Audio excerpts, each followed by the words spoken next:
One of mankind's greatest longings is complete freedom. One of mankind's greatest limitations is the inability to ever truly be free.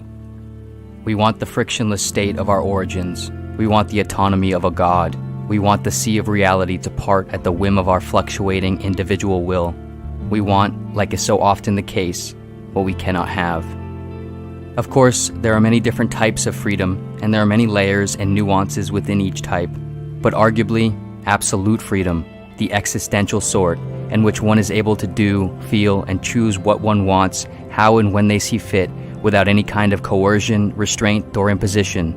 This is the ideal of freedom that drives the passionate pursuit of all other forms, and perhaps, at least to some large extent, all human activity in general. However, in the final analysis, this ultimate endgame of freedom appears to be an incoherent impossibility. At the top of the pyramid of freedom, even an individual who is lucky enough to have unfastened all material and societal shackles remains unfree, restricted and told what to do, when to do it, and why to do it. This individual, of course possessing one of the most basic freedoms, physical freedom, can move their body around the world as they please. But in just this first layer of analysis, obvious restrictions are found. Of course, they can only move according to how their body does and can only move through and with the body. We generally do not see the body as a ball and chain, because we associate part of who we are with it and only know of existence through it. But it takes no more than a sick stomach or migraine headache to realize just how heavy this corporeal weight is, how stricken to and limited by it we are. We are stuck inside, captives to it, subject to its faulty and fragile mechanisms that do and will break, keeping us bound in space according to its condition until it finally turns itself off, and us with it, unpreventably. And more yet, our body controls much of what we choose to do with it, how we move it, where we move it, and why. Being told when to eat, when to go to the bathroom, when to sleep, when to wake up, that is the daily routine of a prisoner, not a free man. Of course, one can decide to temporarily resist their bodily urges and not eat or sleep and so forth, momentarily experiencing a fleeting distinction between mind and body. But it takes very little time for the conspiracy between the mind and body to reveal itself, the mental sensations corollary to the body's state soon compelling the individual to behave accordingly and get in line. This, of course, is just physical issues though. Psychologically, abstractly, the individual is also able to think and consider everything beyond the mere urges and physical conditions of their body and environment. This much is true, but is not our relationship with the mind in the realm of thought, ultimately the same as our physical relationship with the body. We can only think through our mind, and we can only think in the way our mind thinks. We are given one lens of the world with one type of software running on one type of hardware to process all that we intake and experience. If an artist was commissioned for a job and told that they were free to make anything they wanted, but were then told it must be on an Etch-a-Sketch, would they really be free to make anything they wanted? Only in some sense. In truth, the freest of persons are free to think and see things how they choose, but only so long as it is with words that exist through concepts that have been construed in a brain that has been built with respect to an environment that has been experienced, all moved by the laws of the natural world. Our mind's abilities are its constraints, and its constraints inform us what to think and see. Each condition of the brain working in relation to the world like levees and dams, controlling the flow of thought. Each thought emerging out of the cause and effect ripples on the surface of its unending self-orchestrated flow. We are caught in this movement, swept away uncontrollably, without ever choosing where we started from and where we go. Being compelled what to think and how to see is the report of an indoctrination, not a free man.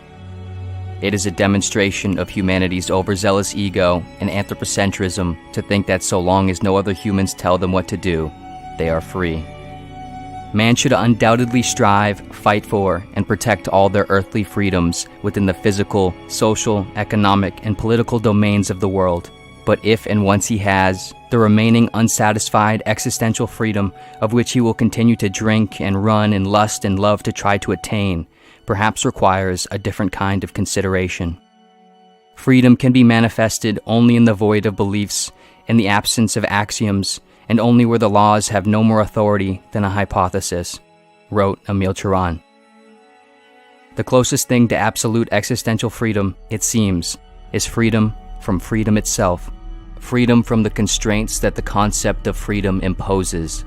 Being totally existentially free or unfree implies being a defined, separate thing that can be contained or inhabited by some other thing. A human being is a part of the whole, called by us universe, a part limited in time and space. He experiences himself, his thoughts and feelings, as something separate from the rest, a kind of optical delusion of his consciousness. The striving to free oneself from this delusion is the one issue of true religiosity.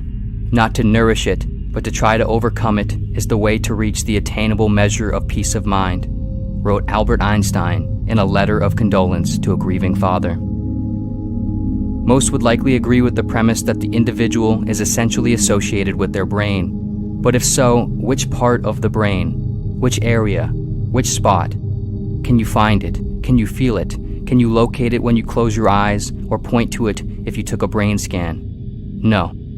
Consciousness is who we are, how we identify ourselves through experience.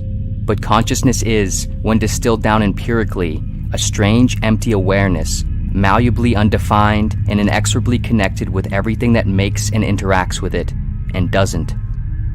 You are not the master of your mind. You are not the servant. You are both and neither. You are your thoughts and the lineage of every bit of history that they touch to get to you. You are the words you are hearing and the mind that is automatically processing them. You are the mind that will forget them in some amount of time. You are everything you've ever heard and perceived. You are everything you've never heard or perceived. You are everything you've ever hated. You are everything you've ever loved. You are what's inside and what's outside your mind, your body, and you are none of the above.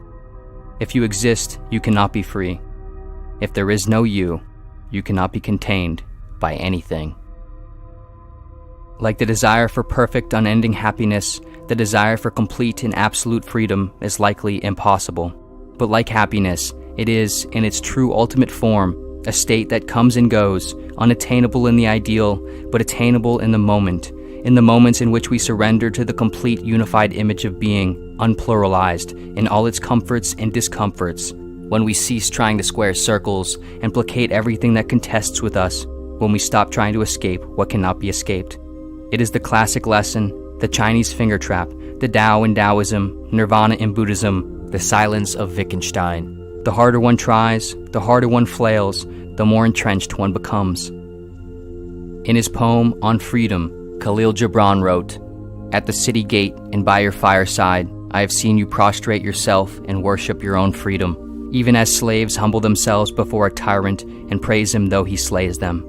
I, in the grove of the temple and in the shadow of the citadel, I've seen the freest among you wear their freedom as a yoke and a handcuff, and my heart bled within me, for you can only be free when even the desire of seeking freedom becomes a harness to you, and when you cease to speak of freedom as a goal and a fulfillment. In truth, that which you call freedom is the strongest of these chains, though its links glitter in the sun and dazzle your eyes."